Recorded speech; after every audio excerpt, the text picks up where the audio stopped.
Tiens,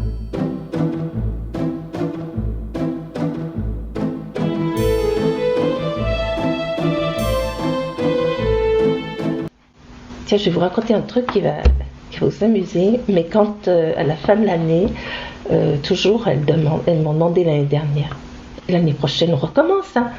Et au début septembre, parce qu'on recommence généralement entre octobre et novembre, et début septembre, elles m'ont tout appelé pour me demander quand on recommençait. Et je pense que c'est ça. C'est un engagement auprès des enfants, mais c'est un engagement qui nous apporte beaucoup à toutes.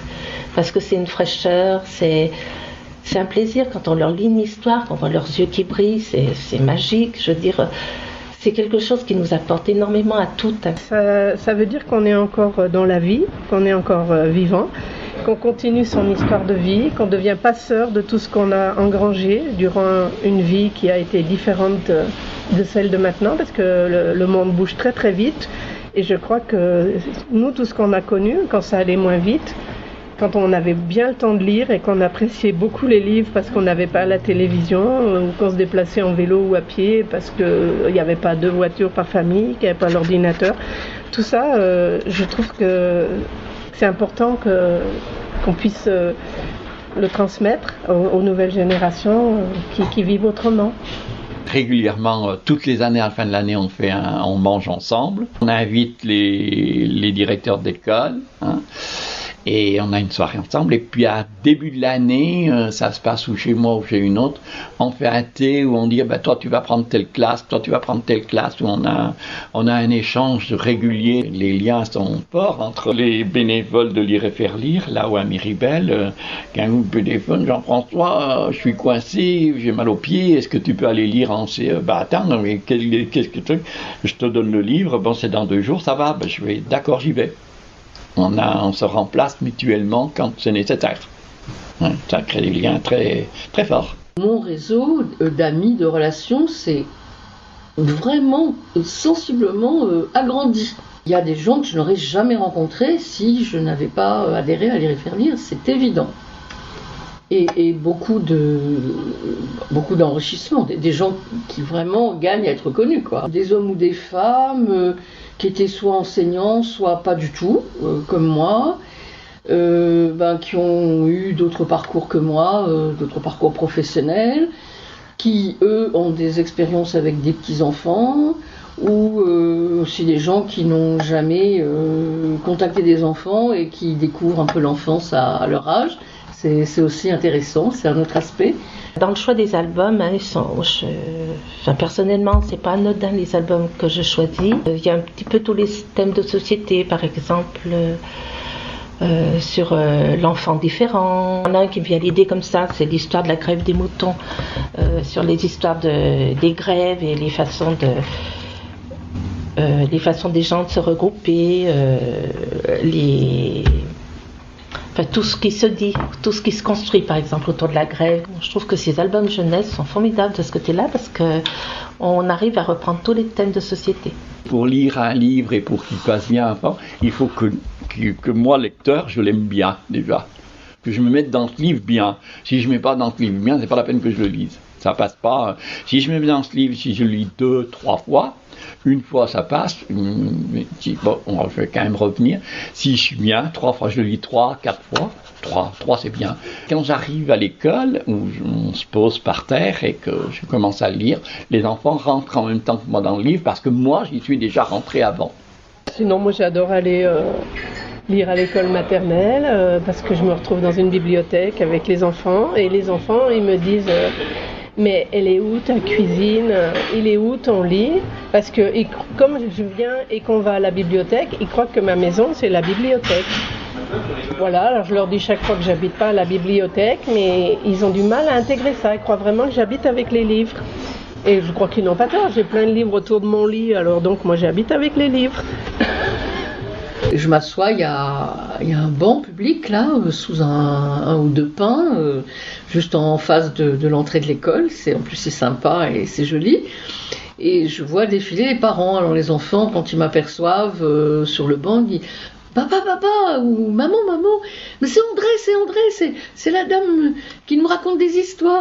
Ils nous disent toujours, voilà, t'es ma mamie. Alors je dis non, je suis pas ta mamie. Il fait si, mais tu es ma mamie lecture. Et ce qu'ils apprécient beaucoup, c'est que ils le disent toujours, c'est qu'au moins ils ont 5 minutes pour nous parler et raconter leur vie. C'est pas facile de se situer dans le temps. Et je pense que pour eux, ça les rassure. Ça fait comme des paliers. Ils ont l'impression que nous, on est à une certaine étape, qu'eux, ils sont tout petits, ils vont grandir. Et c'est difficile à visualiser pour eux. Mais je pense que ça les rassure de savoir qu'il y a des gens sur qui ils peuvent compter. Savoir que les mamies, là, elles viennent là toutes les semaines pour eux, qu'on est là pour les écouter, on est là pour lire avec eux, pour découvrir le monde autour de nous. Ça leur permet d'avoir pouvoir imaginer et créer une histoire sur leur vécu. Ça sort du langage où on leur dit fais ci, fais ça, où le langage est utile. Là, c'est un langage qui permet de rêver, et je crois qu'à notre époque, c'est bien que les enfants aient ce temps-là, puissent faire fonctionner leur imaginaire. On commence toujours la séance par une petite phrase, un petit rituel. Silence, silence, voici une histoire qui commence. Et j'avais lu ça dans un numéro de Il était une fois. C'est une lectrice qui faisait ça avec les enfants. Et je le fais toujours, et ça marche très bien. Et ils savent, d'ailleurs, qu'est-ce qu'on fait maintenant ? Yann, tout à l'heure, a dit silence, silence, voici mon histoire qui commence. Voilà, et ça donne le ton. On peut jouer le texte des albums, et ils aiment bien qu'on fasse la grosse voix, la petite voix, les gros yeux, etc. Bon, ils regardent, ils ont d'ailleurs quelqu'un qui est un peu extérieur, on voit l'histoire se refléter sur leur visage. Ah oui, c'est très très important pour les attirer, pour maintenir l'attention, pour leur faire comprendre le sens. Oui, c'est incontournable. C'est très très important. Je vais parler des petits, de ma crèche ambulante. Je mets en place pour eux des livres très colorés, avec des images qui interpellent l'œil, et avec des textes très très, très courts où on tourne la page rapidement, et là ils voient une autre image. Et quand c'est une histoire, alors là toujours pour ma crèche, le changement de ton dans l'histoire leur fait ramener, parce qu'il y en a qui sont tout petits, ils vont à 4 pattes par terre, et là quand le ton change, ils reviennent écouter ce qu'on dit. Quand on lit un livre qui les intéresse, ils sont à l'écoute, et ils sont très concentrés de ce qu'on lit. Je pense que c'est ça qui fait qu'on s'entend bien, qu'ils sont bien avec celui qui leur lit, parce que on sent que le courant passe. Quand j'ai fait des CE il y a quelques années, où j'avais lu un livre qui les avait passionnés, ils l'ont lu, plusieurs l'ont demandé à la bibliothèque de mon village, puis ils l'ont lu indépendamment après chez eux. Mais les enfants vivent un autre temps pendant le temps où ils sont en contact avec un album jeunesse et avec moi. Ils ont un temps qui est différent, qui est celui du rêve, du plaisir gratuit. Ils peuvent réinvestir ce temps dans leur jeu, je le vois derrière.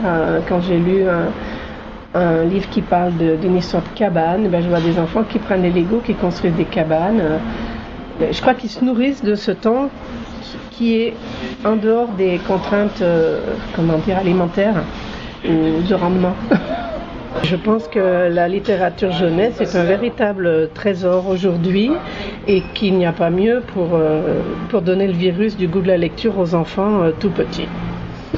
Moi j'aime beaucoup, je me régale autant que les enfants à qui je présente des albums.